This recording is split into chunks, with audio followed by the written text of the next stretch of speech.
देखिए साहब, Covid pandemic का सेकेंड वेव चल रहा है और पूरे हिंदुस्तान के हालात बहुत ख़राब है। साथ में हमारे तेलंगाना स्टेट का तो बहुत ही बुरा हाल है।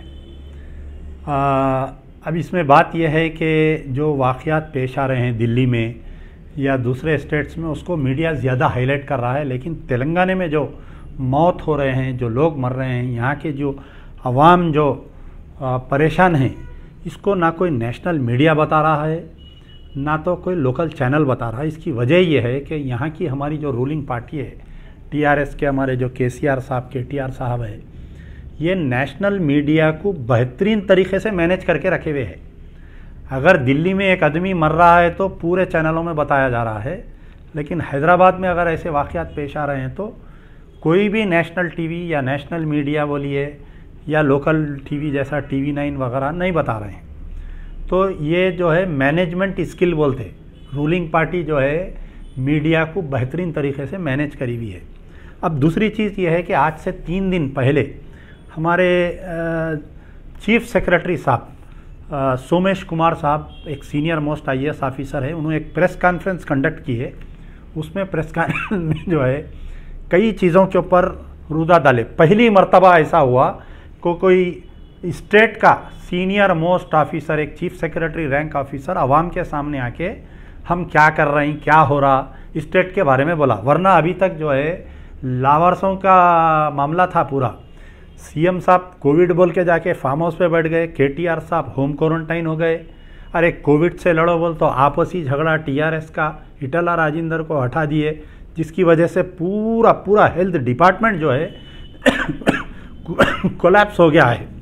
तो अब ये बात है कि चीफ सेक्रेटरी साहब जो है ये बोले कि गवर्नमेंट हॉस्पिटल्स में बहुत जगह है, आप चलिए मैं बताता हूँ। I am openly challenging chief secretary, health secretary, collectors या जो भी टीआरएस के बड़े लीडर हैं उनको मेरा चैलेंज है कि अगर 3 दिन तक मैं एक पेशेंट को लेके फिरूंगा, आप पहले जाइए किंग कोटी हॉस्पिटल में बेड नहीं है, आप वहाँ से गांधी हॉस्पिटल जाइए बेड नहीं है, Telangana institute of medical sciences जाइए वहाँ बेड नहीं है, नीम्स जाइए वहाँ पर बेड नहीं है। उस्मानिया की तो बहुत बुरी हालत है, कोई किसी किस्म के पेशेंट को उस्मानिया में एडमिट नहीं कर रही। तो आखिर गवर्नमेंट कर रही क्या बताइए आप? कहाँ पर है पब्लिक रिप्रेजेंटेटिव्स? पूरे टीआरएस के MLA, MPs, ministers, including MIM के जो ओल्ड सिटी जो गवर्नमेंट में एक पार्ट एंड पार्सल है, ये लोग पूरे लापता है।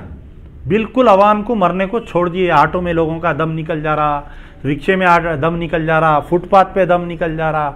गांधी हॉस्पिटल का ने तो ये हालत है कि जो डिस्ट्रिक्टों से पेशेंटों को लेके आ रही।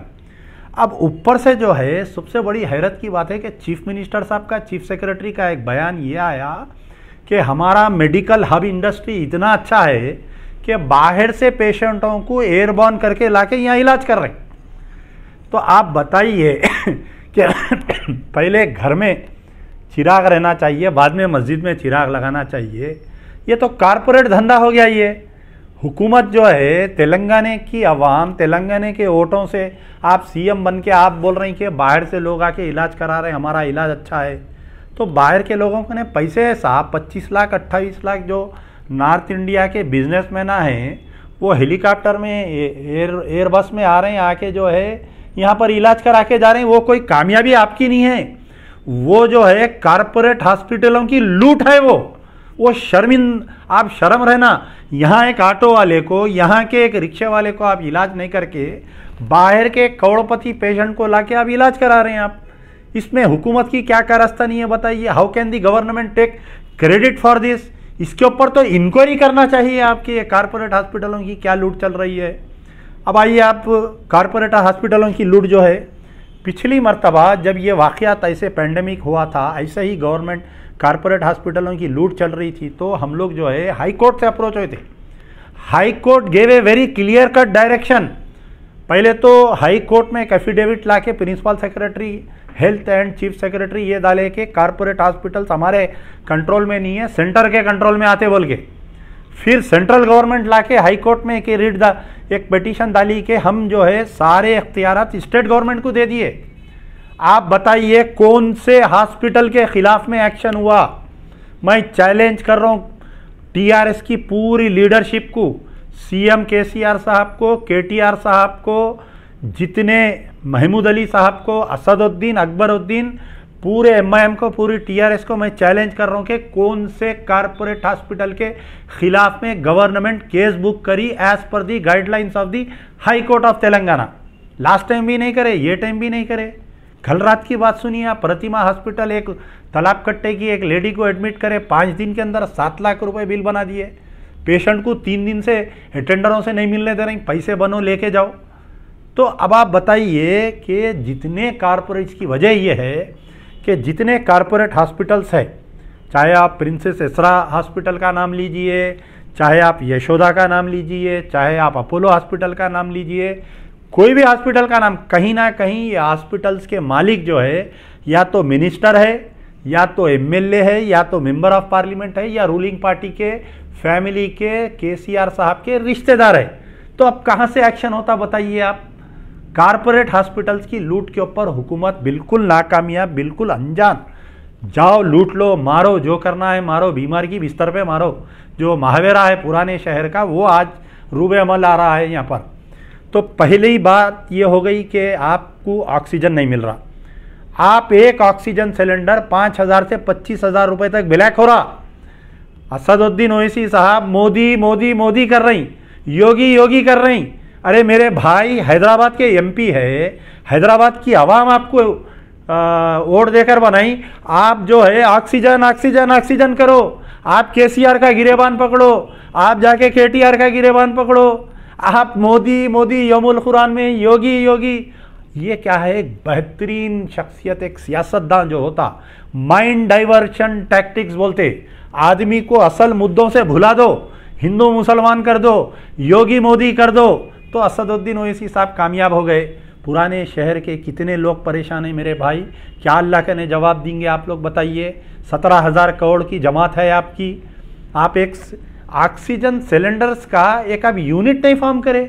आप जाओ देखो, सविता इंदिरा रेड्डी बेचारे जमात इस्लामी वाले करे, वो सविता इंदिरा रेड्डी का नाम आ गया, उन्हें करी बोल के एमएलए को इनाग्रेशन कराए।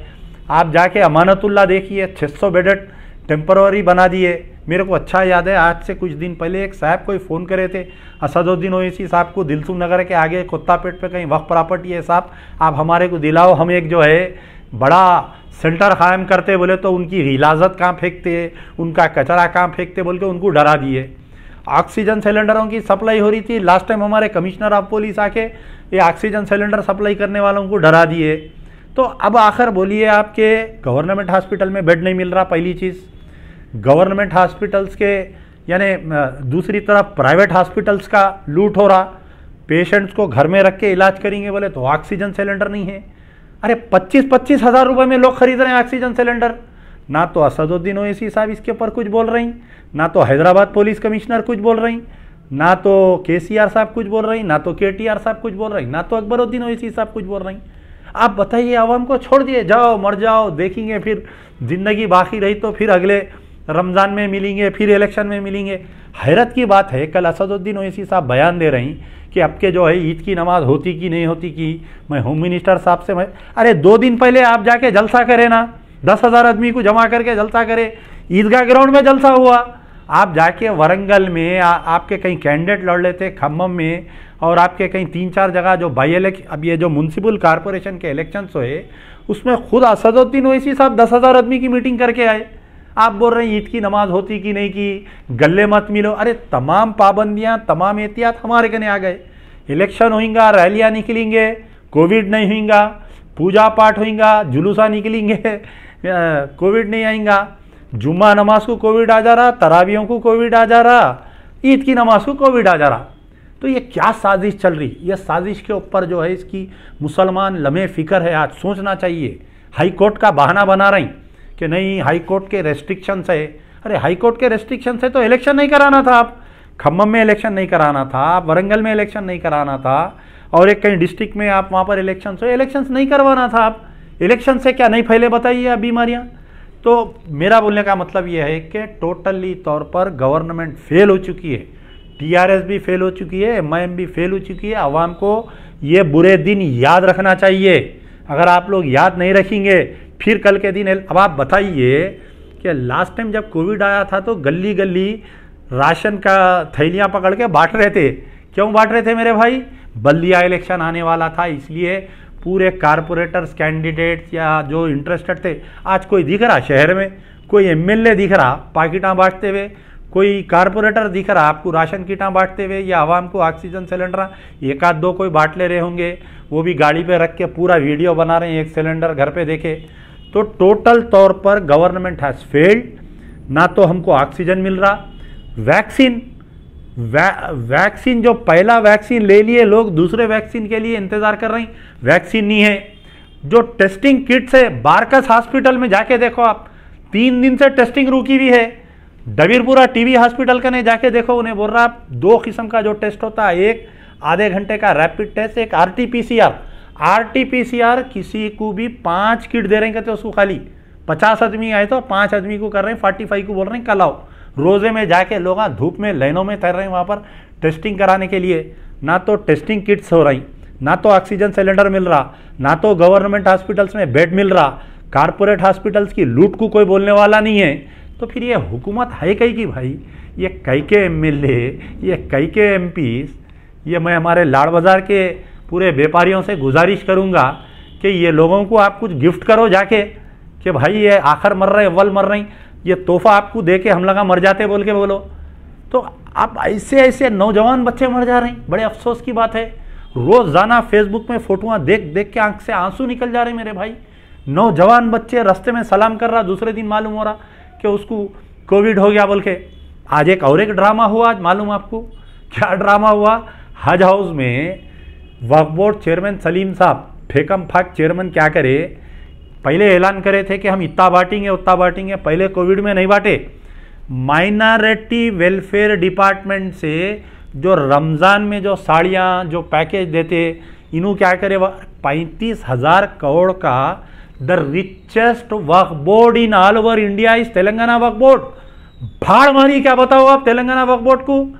कई के चेयरमैन है तुम, बताओ आप? अल्लाह का दिया तुम्हारे कने खुद इतनी दौलत है, तिरुपति में जाके तेलुगु देशम में तुम 15 करोड़ रुपए देते, Rajya Sabha seat, MLC seat, chairmanship लेने के लिए टीआरएस को 15-15 करोड़ फंड देते।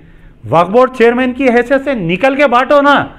एक ऑक्सीजन सिलेंडर, हज हाउस की बिल्डिंग खाली पड़ी हुई है, एक 500 पलंग डालो ला के उसके अंदर, डॉक्टरों को हायर करो, मेडिकल इंडस्ट्री को पूरी हायर करो, नहीं होता। चेयरमैन साहब खाली फेकम फाक, बुला लिए होम मिनिस्टर को, ये 2 एमएलए को बुला लिए कारवान के, और उनके हम 2,500 पैकेट बांटे। 6 ऑटो के खाली, 6 ऑटो में 2,500 पैकेट जाते, बोलो आप, बताओ आप? कई के वक्फ बोर्ड चेयरमैन है साहब आप? किधर जा रही दुनिया बताइए आप?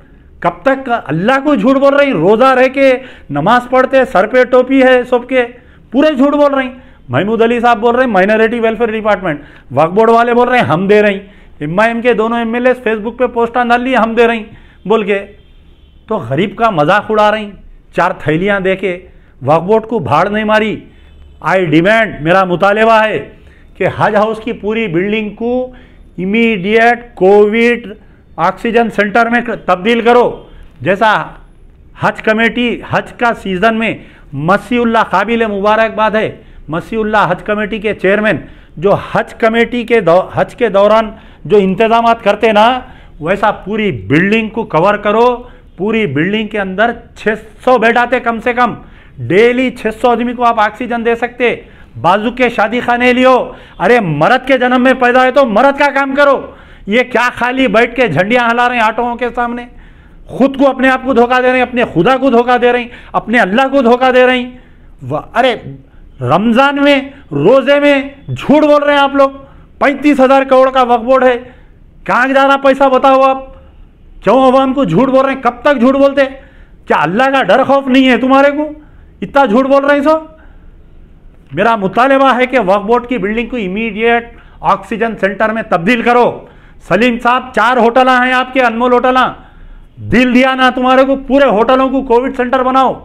अल्लाह का दिया बहुत है, क्यों नहीं कर रही? कब तक झूठ बोलते आप बताओ आप? गवर्नमेंट की तो हालत, अरे खाली तारीफ। सीएम को बेचारों को कोविड हुआ तो पूरे अखिलियती कायदीन निकल गए रोड पे, बड़े बड़े उलमा मशाइखीन बीमार पड़े तो कोई दुआ नहीं करा, घर में अम्मा बाबा मर गए तो कोई तस्बीह नहीं लगाया, ख़त्म कुरान नहीं करा, दरगाह पे चदर नहीं चढ़ाया।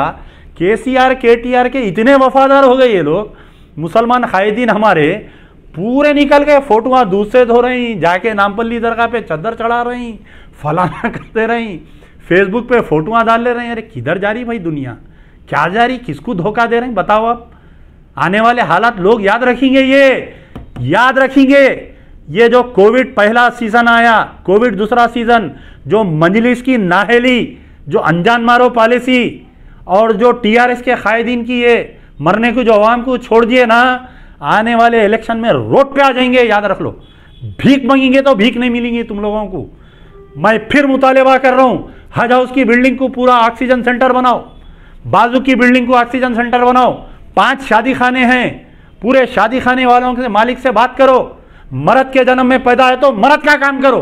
ये जंगों के वैसे बयानात मत दियो। 2500 पैकेट बांट दिए, 6000। आज अवाम को अनाज नहीं होना, राशन नहीं होना, ऑक्सीजन होना, आज अवाम को रेमडेसिविर इंजेक्शन होना, आज अवाम को दवा होना है।